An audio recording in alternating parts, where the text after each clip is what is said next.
Hello and welcome to another edition of Cooking Up Virtual Events. Today I'm joined by my good friend Milda Salciute.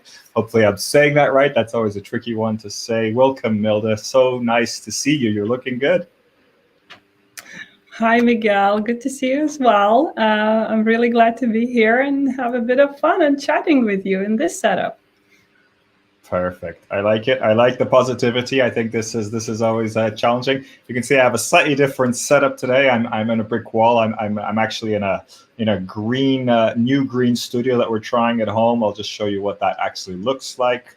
I know the setup isn't quite right yet, but this whole Cooking Up Virtual Events is all about content. And it's all about experimenting with different things. So bear with me. I will improve it as I go, and future editions will hopefully look better and better. So if you are watching us, if you've joined us on LinkedIn, which I hope you are, we have about 200 people sign up. Let us know you're there. Give us a hello, give us a wave. And the best way to do that is in the comments. Just let us know if you're watching. Sina's watching from the Netherlands. Hello, Sina. Really nice to see you. The last person we interviewed on the show, so really nice to see you back. And we have Paula from Finland. Excellent, Paula Plumster. Nice to see you. I think we both know Sina and Paula quite well.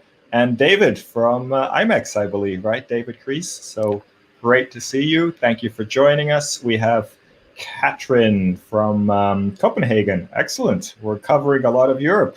We have Anne from upstairs, actually. So I think it's great to see Anne here as well on LinkedIn. We have Ingrid from the Netherlands joining us. Excellent. And one of our old friends from Imex team as well. Annie, nice to see you. Thank you for joining us. And also Laura here also from the Imex team. A lot of our old Imex colleagues here to join us for this episode. Excellent. So if you're watching on LinkedIn, give us a shout, give us a hello. And if you like what you're seeing, please consider sharing it on LinkedIn. We'd love to have more people join us. That would be a lot of fun. So Milda, we're here to talk about virtual events. But first, I'd like you to just tell everybody, for those who don't know you already, who you are and how did we meet, I guess would be kind of a fun background story to make sure everybody understands why you're here and why we're having this chat. That's a good one. The thing that really threw me, how did we meet? Because I think we need to count quite a few years back. But yes, let's break it into smaller pieces. Do you like the green coffee cup part of the green screen? Brilliant. Very nice, very nice. Well, in terms of introduction, as you said, my name is Milda Salciute, which you pronounce completely right by now. Almost. Yeah. I'm a strategic project manager at TMW, working on the delivery side of our events and media projects. So for today, I will focus more on the events side, leaving media slightly aside. And prior to my job at TMW and Amsterdam, I was in Brighton in the UK working for the Imex group. And there I mainly focused on education and sustainability programs for the two leading events industry shows in Frankfurt and in Las Vegas. So glad to see some of the Imex team members here as well. It really is nice to see your faces. One more has joined us. Mark as well is joining us. Miguel and Milda. Hello. Yes, perfect. And I'm also happy just to give a little bit of the background on how Miguel and I met. It's actually, I counted it back to 2012, I believe. And that was Copenhagen. It was the European Sustainable Events Conference, where I helped to deliver that event together with Guy Biggood and Anne Seberg. So I think that was the January event some years back. And then we ended up working for the same company at Imex. And that's how our friendship and professional connections sort of build it up. I don't know if you remember it differently, but please bring your No, absolutely. That's definitely my recollection. How long were you at Imex? 6 years. 6 years, yeah. So we had pretty much the same amount of time. I was there 6 years. I guess you stayed a little bit longer, so our shifts are slightly shifted. But yeah, we definitely shared some good times, and a lot of long hours and a lot of on site. And I remember working in the knowledge team and having a lot of laughs with Dale and the team, just enjoying the madness that it is to run an exhibition on site and trying to figure lots of stuff out. So yeah, good times, definitely good memories. A few more people have joined us. Hannah, also from the Imex team. Mariella McIlrath joining us. Miguel and Milda, hello, Mariella. I imagine it's quite early where you are, so thanks for joining us. And we have Carol Malinky as well from MPI New York and New Jersey. Thank you for joining us, Carol. I hope you enjoy the show. My good friend Andre, who I think you've met as well, is joining us. A little camera malfunction, but we'll fix that quickly. And who else? And Roger, our good friend from Imex as well, is joining us. So a lot of familiar faces. Thank you, everybody, for joining us. So tell us a little bit your life after Imex. You joined the TMW team, which is the Next Web, right? And that's a company that I think a few of us are familiar with. They're quite well known for creating some pretty interesting live events, some pretty famous conferences, mainly in the technology, innovation, startup kind of world. But like the rest of us, they started 2020 with some big plans for conferences, and I'm sure they had to pivot quite quickly or change their plans quite quickly. So can you tell us a little bit about that, how that worked out? Absolutely. So yes, I was really searching for the new adventure. And Amsterdam was always on my horizon. So I was wondering how to transition and how to pivot my own personal career from the UK to something else that would serve me best. And Amsterdam came along, TMW came along, and that was really set up the great adventure, and it is. So a TMW as a company is quite complex as well. So it took me a while to understand all of the ins and outs. But in a nutshell, it's really the company that informs, inspires, and connects people who love technology. And as a company, we're really recognized by a series of in-house events. And one of those is the festival that we organize for a few days. Prior to 2020, this festival was, of course, in a different environment. And for this year, first time, we delivered that in a digital world. And we also have a strong media channel that it's also part of the business model at TMW. And so if I really have to put it in a nutshell, it's the company that serves technology communities around the globe, mainly in Europe, but we're also reaching the global audience. And also good to mention that in Amsterdam here, we do have 3 buildings. That is the office, a co-working space, or so to say, home for many technology startups. So I'm actually in one of those at the heart of Amsterdam today, speaking with you. So this is really in a nutshell of what TMW is. And of course, that's my understanding of it so far. And you did mention quite a few events. So true, it's our flagship event that we're quite famous for, and it attracts quite a lot of audience from Europe and also from quite abroad. And this is a fun way to learn about technology, to network, and to really immerse into the new innovative stuff, to try it out, to test it out, with a bit of the funky way. I mean, we do have a Ferris wheel, or we used to have a Ferris wheel in the previous events, which is a completely TMW style, just to bring a bit more gamification and the experience element. Perfect. Well, let's actually show a little video, and just saying hello to a couple more people. Olivier from Luxembourg saying hello. Thank you for joining us, Olivier.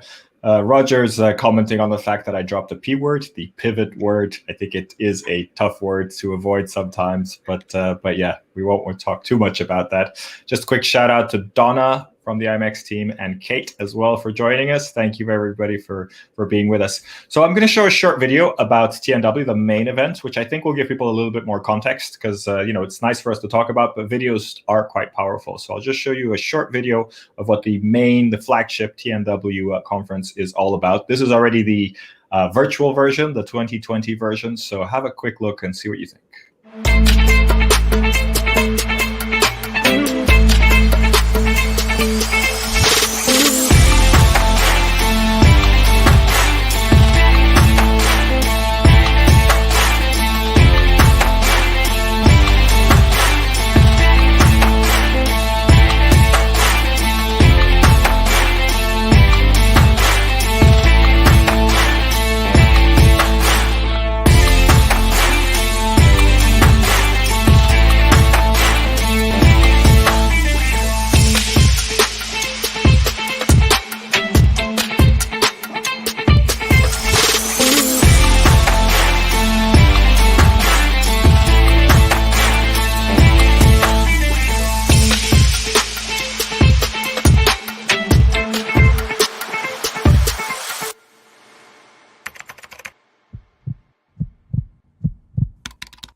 So some big shoes to fill, I think it's safe to say. You have this reputation, these crazy videos, these renowned speakers taking the stage.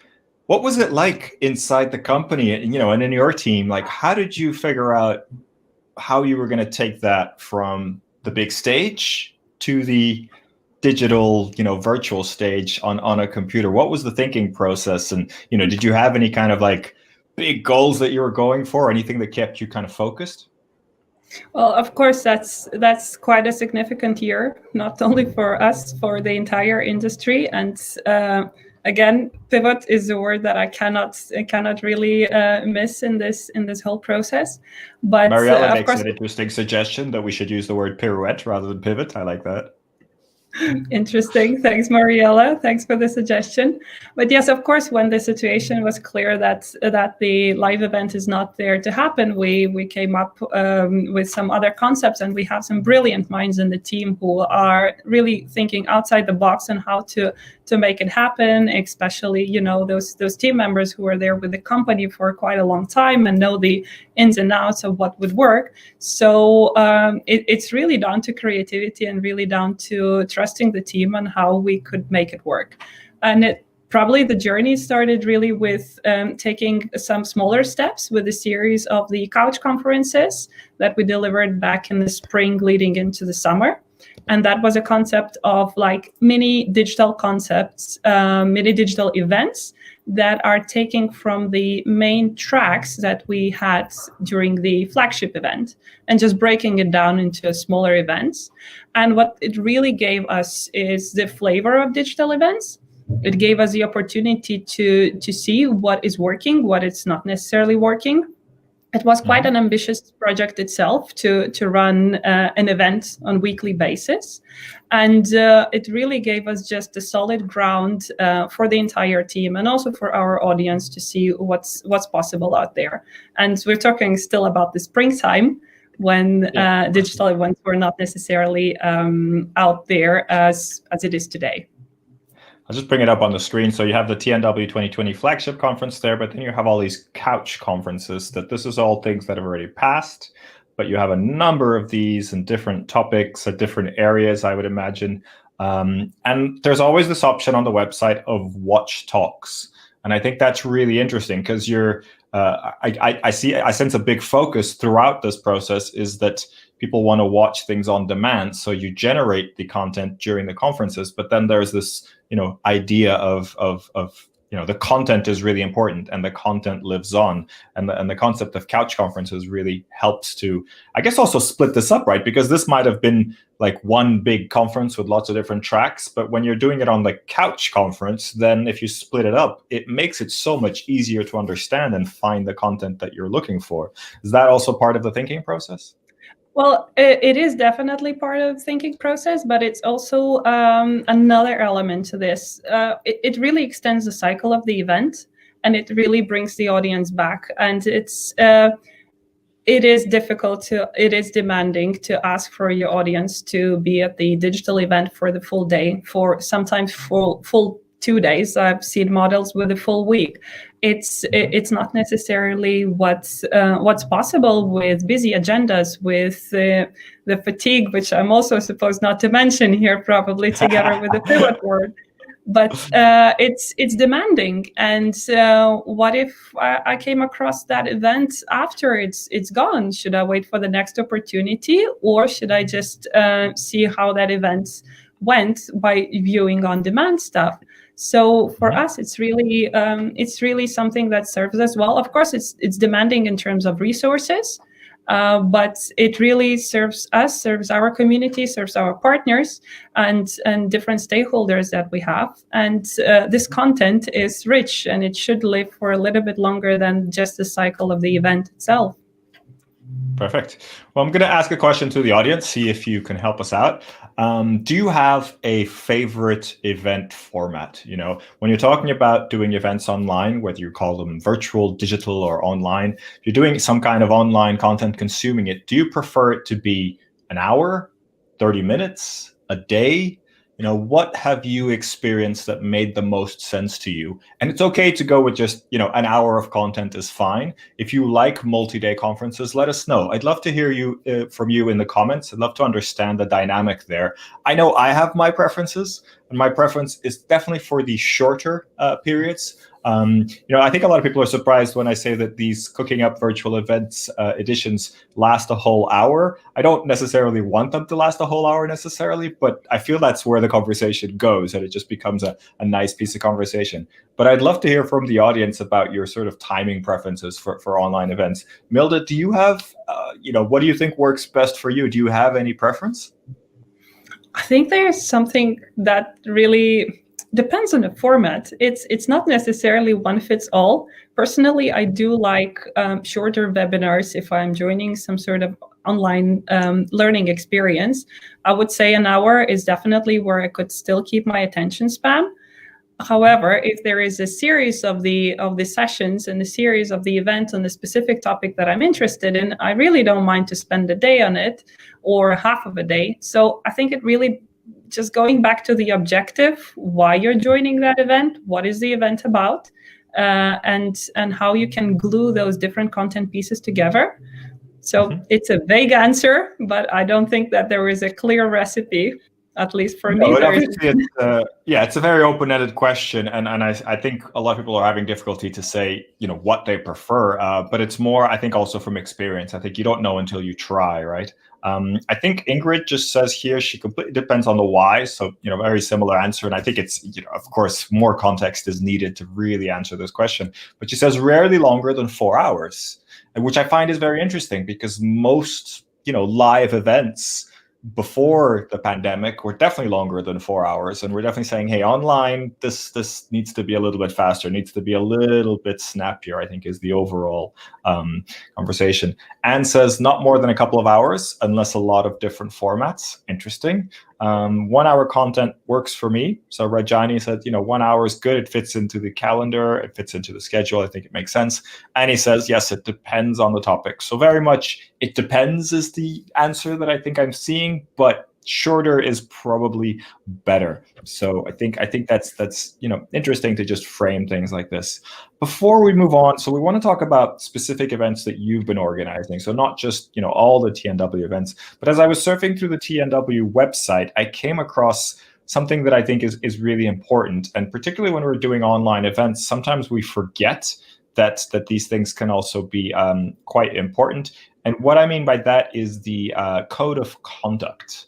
And I think this is a particularly interesting thing to share because we're so worried about formats and about different things that we do on our online events that sometimes we forget these things. And the code of conduct is relatively simple. It just says, you know, everybody joining TMW events should feel welcome and safe. And this is why we'd like to read a code of conduct. And it's about diversity and inclusion. It's about making everybody feel welcome. And I understand that this is, you know, created for the physical events, but I think it's interesting to make sure that it's still relevant. And it's, you know, it's in the footer of the website. It's in somewhere where people will find it if they're looking for it. And there's a lot of details in here about, you know, protection, data protection, about just, you know, protecting the participants. So I just wanted to kind of mention this because I thought it was a great initiative. And I think a lot of people that organize any sort of online virtual activities should also take this into consideration, because we want to make sure that all our participants feel welcome and feel invited to participate. And I think something like this is quite important. Do you agree, Milda? Absolutely. No, I think it's a really good pick that you find, as it's always good to have somebody outside of the organization going through the website, because it might not be necessarily my pick, but it's beautiful actually to see some of the guidelines also adjusted to the virtual events. So the code of conduct that you just showed previously is really adjusted from the previous face-to-face events to the online audience. And what we really want to achieve with it is to give the safe space for the community to exchange their ideas and really focus on nonviolent communication, focusing on, being friends, actually exchanging the goodness, not necessarily the badness of it. But it's definitely a sensitive topic in the industry, and I don't see enough of it in the digital events. I think diversity is not perceived as much in the digital events or virtual events versus to what we had in the face-to-face meetings. Yep. And I think this is what Sina mentions as well. The code of conduct is so important, but I barely see it on any event websites. I agree. I think it's more important than we give it credit for. Exactly. Mariella, And also working a little bit more on behind the scenes, there is actually somebody out there monitoring every single chat in every session, watching out for any language that might be perceived as harassment or as bullying. So there is also labor intense, but if you take this as a code of conduct, you also need to implement some of the behind the scenes infrastructure to support it. So that's definitely what we did with our flagship event, and we simply are coming from the direction where we want to have the community that it's nice to each other. But personally, I want to take it forward, and I want to see it actually in the next few years coming. And I know there are solutions like those integration elements where you can adjust, let's say, colors, adjust the flashy images, serve those who are not necessarily able to see well. And that is the accessibility of virtual world that is also dismissed. And I would like to see that on event management platforms integrated somehow, so we could serve different sides of the community. Yeah.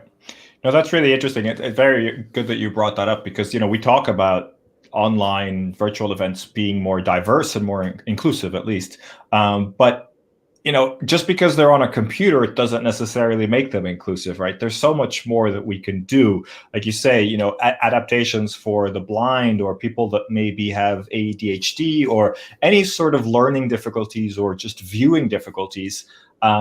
When it's digital, when it's online, we have more opportunities to fix those, but they're not automatically fixed. It's not just by having an event on a computer that suddenly everything's fixed and everybody can watch it. Yes, we can have people watch from around the world or participate, but it's not so simple, right? There's more work. And I love that you mentioned also that manual moderation of the chats. I think that's really important. I think a lot of times events try to do multiple parallel sessions and have lots of things running at the same time. And speakers and participants are a lot of times kind of left to their own devices. And I think, it's a risk, because if you don't have somebody who can really take control of the situation, if something does go wrong, you're going to hear about it in the wrong ways, right? And I think it's important to make sure that we can do that. Just wanted to highlight, Roger said EIC Advanced did a good job of integrating the code of conduct into the registration and the login process. Super great point, Roger. And Andre also says, super important to have. We have one, and make sure it's included, not only on the website, but in the registration confirmation and as you log on. So it's not just important to have one, but to use it, right? And to be kind of proactive about it. So excellent points. Thank you for bringing that up. So let's now focus in on the events that you've really been the master of, the events that have been completely under your remit. And I want to show another video. You'll recognize that the style is very similar. This is definitely a TMW event. But this is the video for the startup games. And I want to play it, and then I want you to just talk us through what this is, how this works, and then we can go through a few more details to really kind of go behind the scenes.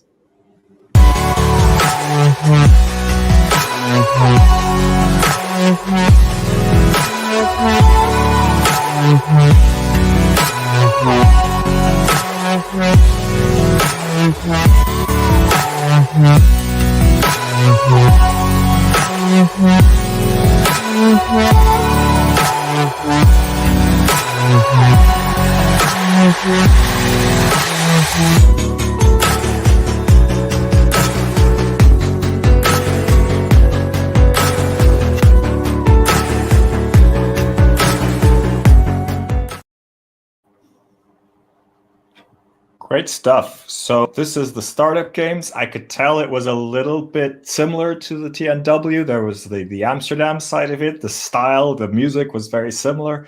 What are we talking about here? How do these events get created? And talk to us about the journey from, flagship, couch conferences. What are the startup games and how does that integrate into everything? Okay, quite a demanding question, but let me break it into something. Well, it's like, it's nice to see the video, but what are we looking at here, Milda? Tell us how a did little we bit get more. there?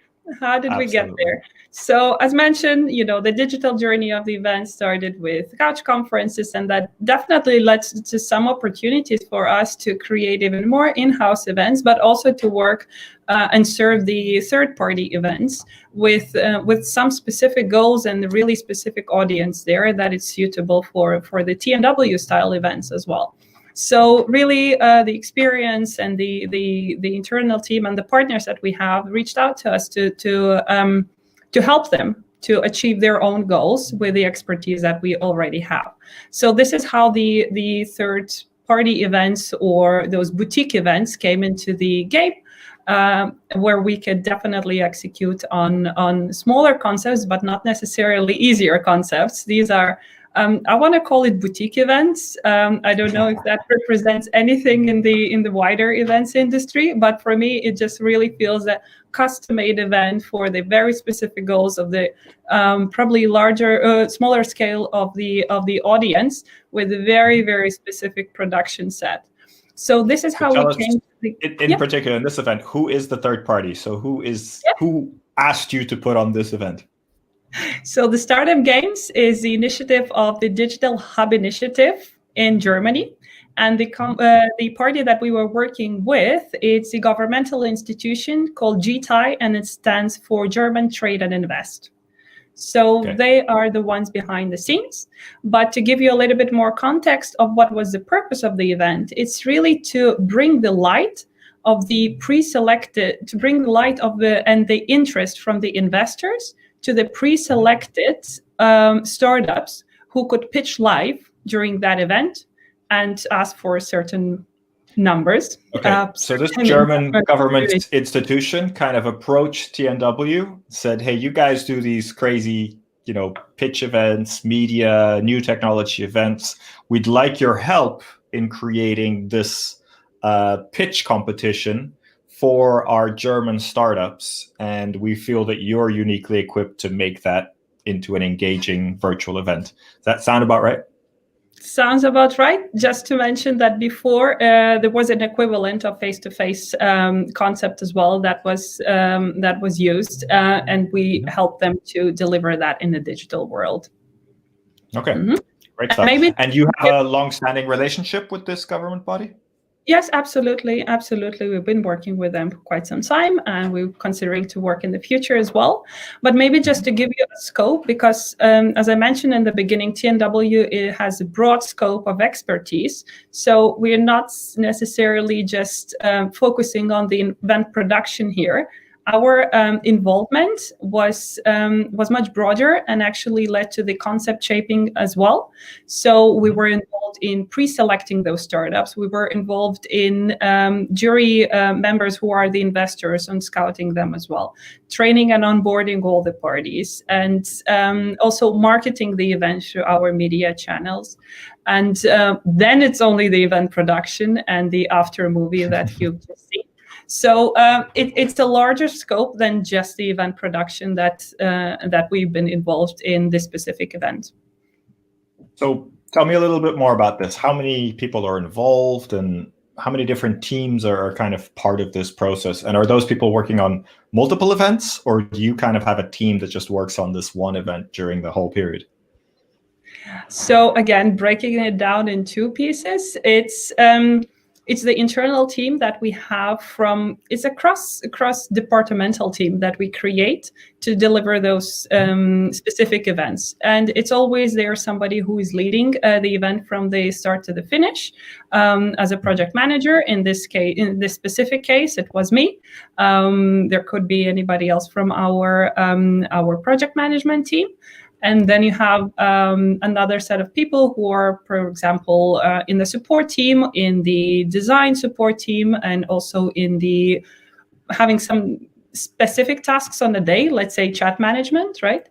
So it's really probably down to 5 people, to 5 to 10 people, depending on the size of this event, from the internal TMW team, and plus the production team. So production team is somebody who comes in just for the day.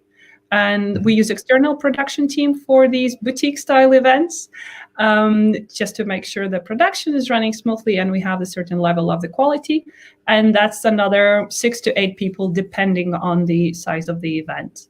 And some of these roles could be delivered remotely as well. Personally, for the first event of the startup games, by the way, we had 2 events already on this specific concept.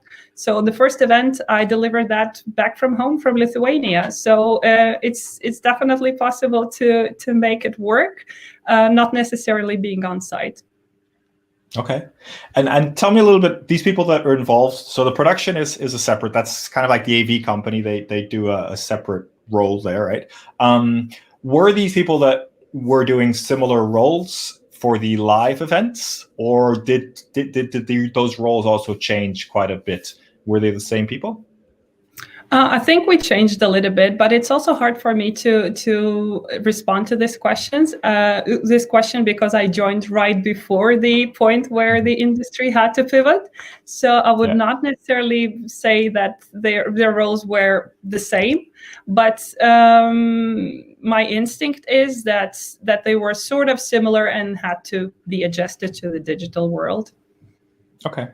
Yeah, no, it's really. I just would like to understand how people's roles and how they had to retrain, if they had to retrain at all.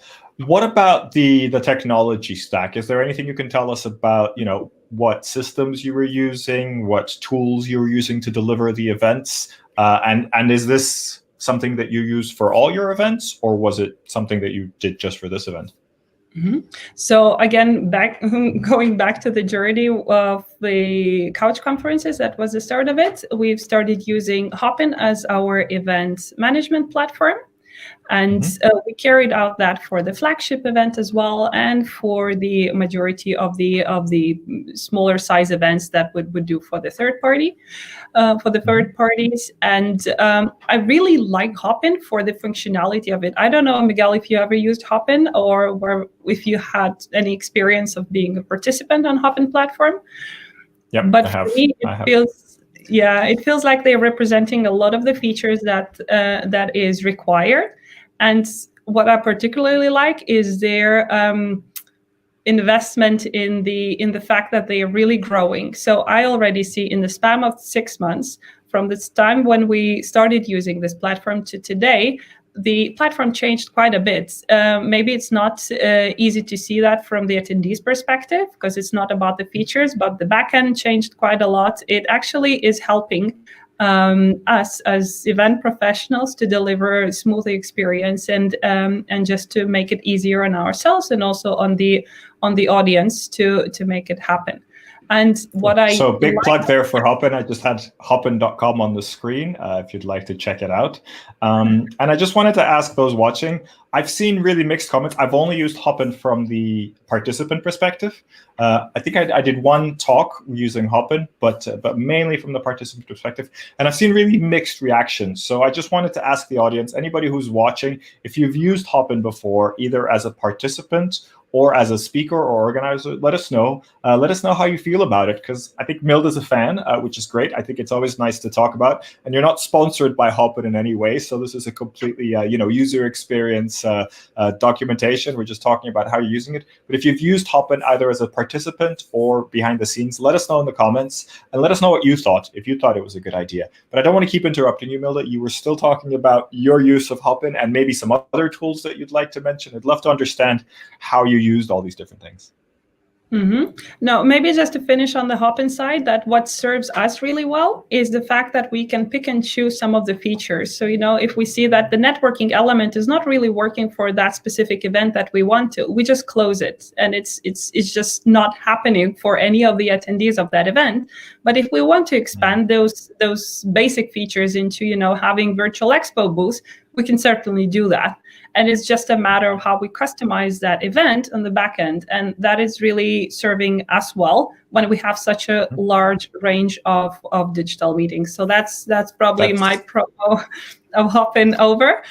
But I think that's a really interesting point, because I see this with so many tools that it's a lot of times it's hard to switch things off. Like something was designed, for example, there's a registration process in the tool. But what if you want to do registration somewhere else and then bring people into the tool? And it sounds like with Hoppin, you can do that because you can switch different things on and off, right? And that is something that is not always possible with many tools. So I think that's a really, really interesting point. But tell me more. Yes, when it comes to some other tools that we're using, it's definitely when it comes down to the communication tools and to some project management tools. So, of course, that is not something specific to the events industry. I mean, we rely on Google Sheets and Google Docs, and that's beautiful for us to see how they're still work. Important tools, right? It's good to make sure we are as efficient as we can, right? And those are tools that are can enable us to be efficient and work remotely as needed. Absolutely. And also, project management tools like Monday.com, this is what we used internally. But when it comes to the client and stakeholder management, it's definitely the set of documents that we put together, and we all have access to it. So I'm also a huge fan of full transparency in terms of exchanging information and seeing those even back-end documents of preparations and sharing that with the client. It helps to bring a little bit more context to the game as well, if they are interested. If they are interested to see how the final transcript is looking like, I'm more than happy to actually show the final version, just in case we were not necessarily on the same page somewhere. So that's definitely what helps us to keep the transparency. Great. Any other tools that you used, or was everything in Hoppin other than what the production company was doing? Maybe just one final point on the registration, as you did mention registration somewhere else. So for the registration for this specific event, we do have our in-house registration system called Early Bird that we use for ourselves only. So we use that, but it's just something, the tool that is developed for ourselves, and it serves our large and small events. I think it's interesting that you have your own tool. Do you have any insight into why, TMW developed its own tool rather than using any of the tools off the shelf? I wish to give you the full perspective on that, but my understanding is that this tool was developed way before I joined, and it's developing even further. And we have some dedicated team members who are working on it. It's just it's easier to keep things internally, as we do have ad hoc events, we have larger events, we have smaller events, and we just create something that serves our purpose rather than relying on the platform that is. We would have to take some trades there, because again, none of the platforms are working 100% to the goals that you have. That's the truth. Yeah, and that's the thing. The more you have to adapt to the platform, the less you can really be dynamic and do whatever you want to do. So I think it's really interesting if you have the capability in-house to develop your own tools. So a bit of feedback from Hoppin. Roger says he's only used it as a participant and loved it. Navigation is really intuitive. Anne says she hasn't yet, but she's only heard good things. And Sina says she used Hoppin as a speaker, says it's okay. As an attendee, it's indeed easy to navigate, but the exhibition part is odd as you can watch the exhibitor talking to an attendee. And she asks a question mark there about privacy. So anybody from Hoppin, if you're watching this, if you see it on demand at some point, maybe that's an open question. I don't know if, Milda, you have any insight. Is there a new feature where you can switch that on or off? Or as an exhibitor, that's just how it works? It's a little bit like being at a trade show and people can walk by and see that there's somebody in your booth. No, well, the idea behind it is exactly as a trade show environment. You cannot really hide those conversations, and it's really targeted to have more interaction than less interaction. And I understand. I've heard it from many different parties as well. It's not the most comfortable way of interacting because some people are just not comfortable with it, and I'm also on board with it. I think that's, if there is one feature that Hoppin should be working on, in my perspective, that's the expo area, because it's really hard to replicate the trade show environment. This is one of, we can put the stages live, we can put the great talks live on the screen, but the trade show environment, there is no buzz, and the group presentations are just not representing exact same environment. So as an attempt, it's definitely great, but there could be definitely some improvements. Okay. Interesting comment from Sven. He said he saw a product presentation. He said it was really inspiring and showed a very strong platform. But I completely agree with you, Milda. I think that is probably the holy grail at the moment. I don't think any platform has really come out with a trade show booth, an exhibition space environment that is inspiring or has buzz or kind of really kind of feeds business in some sense. And I think, in my opinion, it's probably going to take a completely different approach. It's not going to be taking the approach of replicating the real life world, but actually creating a new kind of online experience. But I'd love to hear from anybody who's watching. If you have any comments or if you've seen any platforms that you say, hey, actually, this one really works for the exhibition side, let us know. I'd love to know, because I think that's what a lot of sponsors and a lot of people that organize exhibitions are looking for. And I haven't found anything yet, and I've looked quite a bit. So it'll be interesting to see if anybody knows what's coming up. And I just wanted to mix. Roger kind of agrees with what I'm saying. Virtual exhibitions probably causes the most head scratches to all the tech companies. So interesting. Question from Ingrid about Hoppin. Does it contain networking features as well? This also seems the most difficult part of virtual events. I don't want to make you a Hoppin representative, Milda, but do you have any insight about the networking features in Hoppin? Well, Ingrid, bring it on. Bring it on. We can have a follow-up call about this after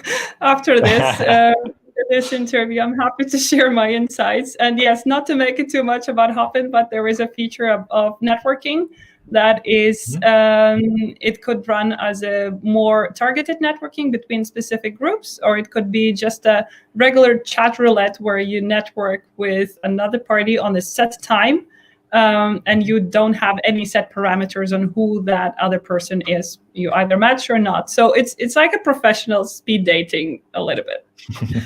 Which is, again, it's not everybody's cup of tea. It's not necessarily comfortable, but you don't really choose who in the live events. You don't really choose who is behind or who's in front of your coffee station, right? You just start chatting, or you don't. So it is difficult, but as a functionality, it's there.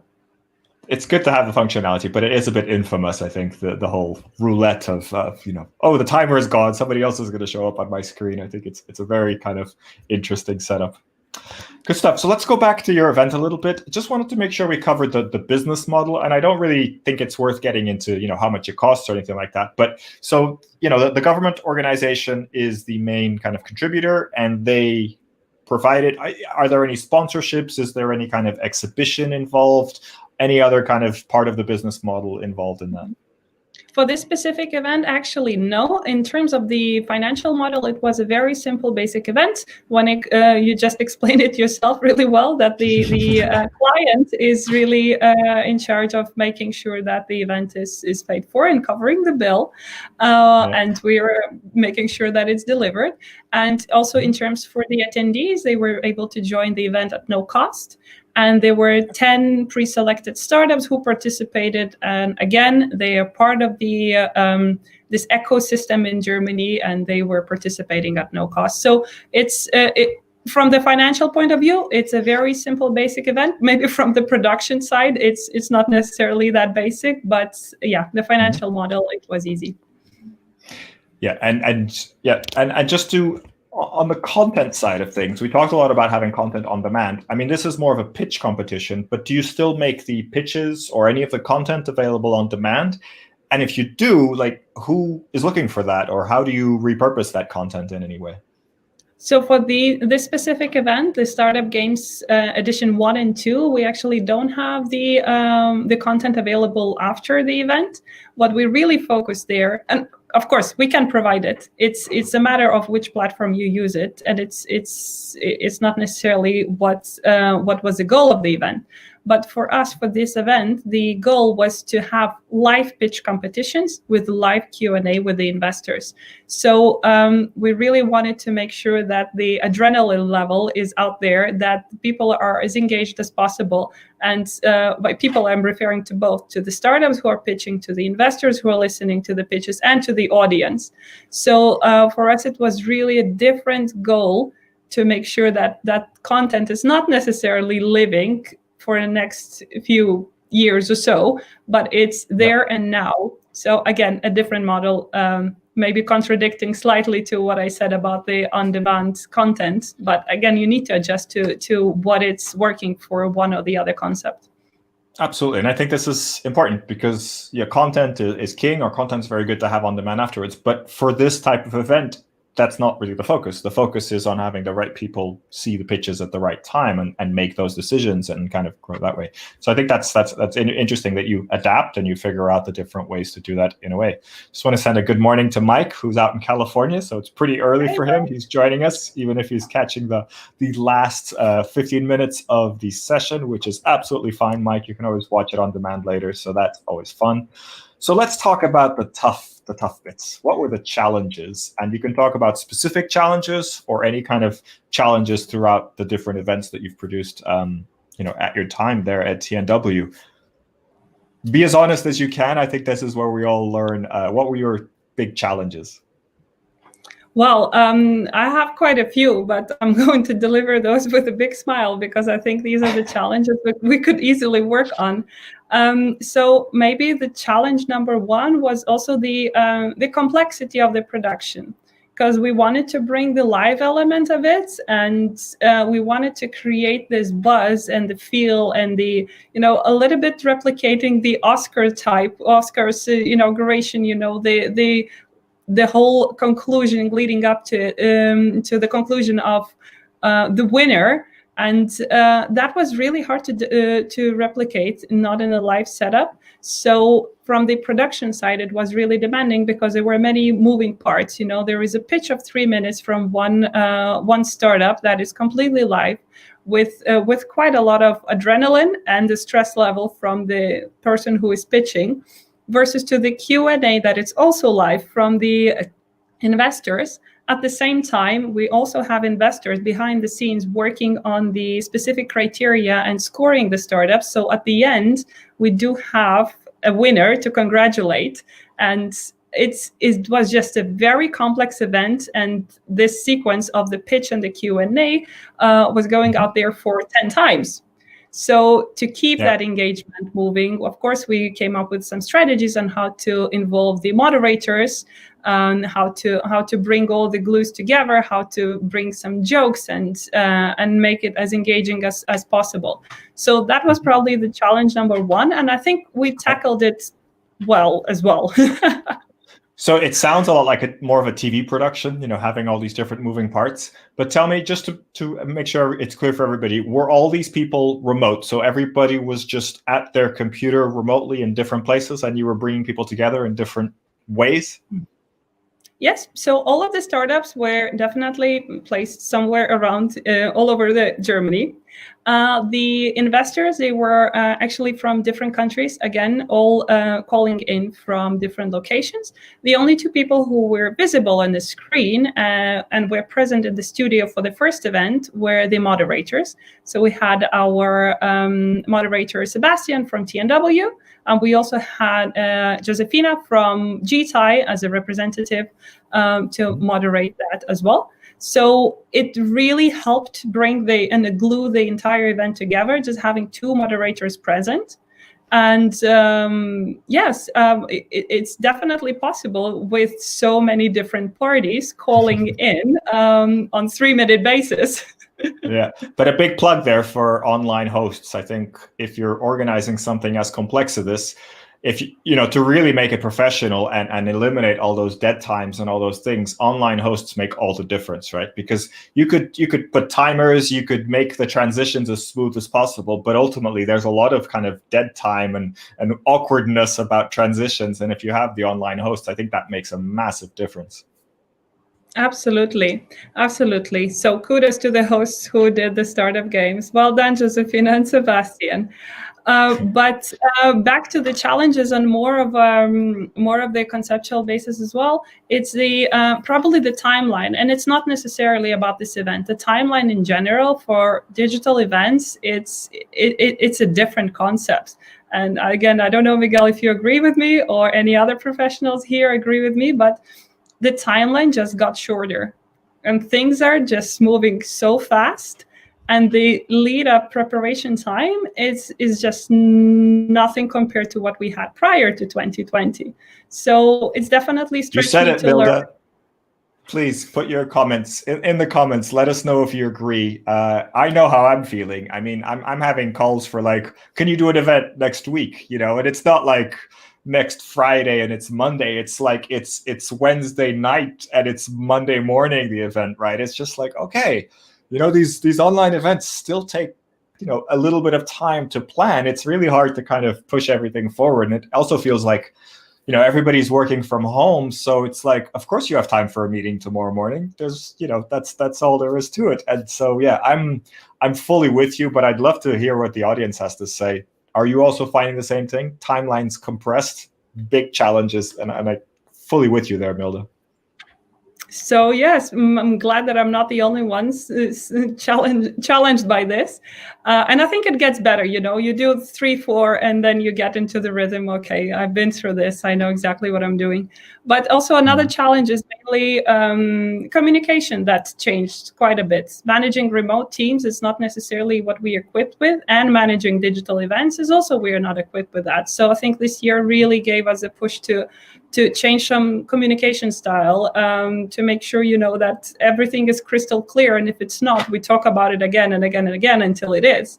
So I think that's also more of a generic challenge, but I've definitely seen elements of it in the events that I worked for. How do you think this is going to develop? I mean, are we just going to have to get used to incredibly short timelines, and that's just what life is now? Or do you think that as we get used to doing more and more online events, we understand the needs and we kind of get more organized and push back a bit to be more realistic with the timelines? Any thoughts on that? Well, I think it's really down to a good infrastructure that you build with an internal team. And 2020 was a learning year. And I feel like I'm kind of there. And it's just a matter of using those tools that build the infrastructure of communicating with different team members and also with external stakeholders. So I don't think that those deadlines will stretch back to what we're used to. Sorry to kill the fun, but I really don't think so. It's going to be just a smarter way of working. And maybe we'll get back a little bit extra time, but not necessarily to where we were. I might not be optimistic on this one. Well, Roger makes an excellent point. Timeline as participants has also changed. You can decide on the day if you actually attend or not, and I think that's very valid. It's tough because if you want to put on a really good online experience, you probably want to plan it quite far in advance and do a great job of it. But yeah, from the participant perspective, it's like, oh, it's coming up soon, I can choose to or not. And Annie also makes a point that prep seems to take longer too, because we're not in the same room. If everybody's working remotely, on getting that dynamic right and being efficient isn't necessarily easy or something that we're used to. So yeah, I don't want to keep you. More challenges that you have ready to share with us? Any other ones? No, I think I stick to 3. 3 is good. I think they're all challenges that we can definitely relate to, and I think they're super valuable and good to understand. Just wanted to bring out this big comment from Andre. Hosting our content on demand after live delivery created a huge member benefit. So Andre works for the Association of the American Association of Pharmacies, I believe. I know I'm forgetting one letter there, but that's something like that. Members were able to obtain CUs after the live meeting. And yeah, a lot of members are purchasing access to get additional credit, which I think is great. If you have all these different parallel sessions at the same time, and you can kind of give people another option to use that content or to repurpose that content, I think it's really powerful and something that TMW does very well, or at least that seems to be a big part of the strategy in terms going forward. Good stuff. And so last question I really want to open up, and if anybody has any other questions in the audience, please let me know. Sorry, Andre, that's the right one. American Association of Colleges of Pharmacy. There you go, Andre corrects me. If you have questions, let me know. We have 5 minutes left. I want to make sure we end on time. My last question to you, Milda, is what would you do differently next time? Let's say you have to plan this event again or any of your other events. What would you do differently? What would you push back on? What would you change? Or how would you do any of the processes differently? Well, interesting question. And I'm actually answering with some of the background knowledge already, as I had a chance to implement some of the learnings from that event to another event. Even better. So what did you learn from this event is, I guess, the question that I should ask. And how did you change things? Yes, exactly. It's actually, it was another event for the same client. So I think both parties learned a lot. And it was much easier just to relate to things. Oh, remember we did this here. Maybe we can do the same thing and replicate it here. So I think learning happened not only on our side, but also on the stakeholder side. I think it's a different level of communication when you have somebody as a client who's not necessarily in the digital events world. There also has to be some sort of learning, a different way of communication from the event professional towards the client. So that's a learning and also a great practice, just to make sure that the client is fully aware of how it's happening and why it's happening and so on. Solid infrastructure, it's something that I did mention already, but get your core documents aligned and get the templates ready and make sure that you can just pick it up and put it into the whatever concept that serves you. And it's also the clear roles and responsibilities with the internal team members, especially with remote teams. That's definitely something that I believe we as a team worked a little bit more on, and it's becoming easier with the time and the number of events we're doing. And also good preparation. It's really a key to me. And in terms of good preparation, I'm not just talking about myself being super prepared. I can definitely take that time and be prepared, but it's about your speakers being prepared. Any other parties who are joining in the specific event, the startups, the investors, they have to be super prepared. And it's down to me as an event manager to make sure that they are ready. So that is something that I would really, really prioritize in any digital event, because on the day, you don't want to get any core questions on how do I log into this platform. And that is just definitely not the way to go if you want to have the full quality in place. And also maybe just a tiny remark on not being afraid of making experiments and not being afraid of making some of the, not necessarily the easy solutions, but trying and testing really, really helps in the long run, because then you just expand your expertise and expand the experience of the audience. And yes, sometimes it's not going to work, and that's okay. And there's a question from Carol. I will let you answer those in the comments later because we're just running out of time. She just says, if in addition to having great moderators and hosts, you have any other ideas on keeping attendees engaged during the event in between the presentations? If you have some ideas, do you mind dropping those in the comments below? That would be great, Milda. Really appreciate you coming on the show. I think it's great to have you and great that you share this experience. And I've seen some great comments. So if you liked what Milda had to say and what she shared, please give her a thank you in the comments below. I just wanted to share that all these sessions are available on this website. It's called onlineevents.wiki. You'll see a listing of all the different editions of Cooking Up Virtual Events, and also a big, huge list of all the different softwares and different resources that you can use to create virtual events, including Hoppin. I'm happy to say Hoppin is one of the platforms that is listed there, but also a bunch of other platforms that you might find interesting. So please check that out, and also sign up for our email so that you make sure you don't miss another edition. And I wanted to quickly announce that next Friday, the 18th, it will be the last edition of 2020, and I am speaking with my good friend Ruud Janssen, who you know as well very well, Milda, and we're talking about the event design event design mastermind that was recently run virtually. So I hope you can join us then. It's 2 o'clock on Friday the 18th, 2 o'clock Central European time, and I'll make sure you get that invitation through LinkedIn as well. So thank you again, Milda. Really appreciate you joining me, and hope you enjoyed the session. I hope the hour flew by, because it definitely flew by for me. It did. And excellent. Thank you, everybody, for watching, and we'll see you again soon. Bye-bye. Thank you. Bye-bye.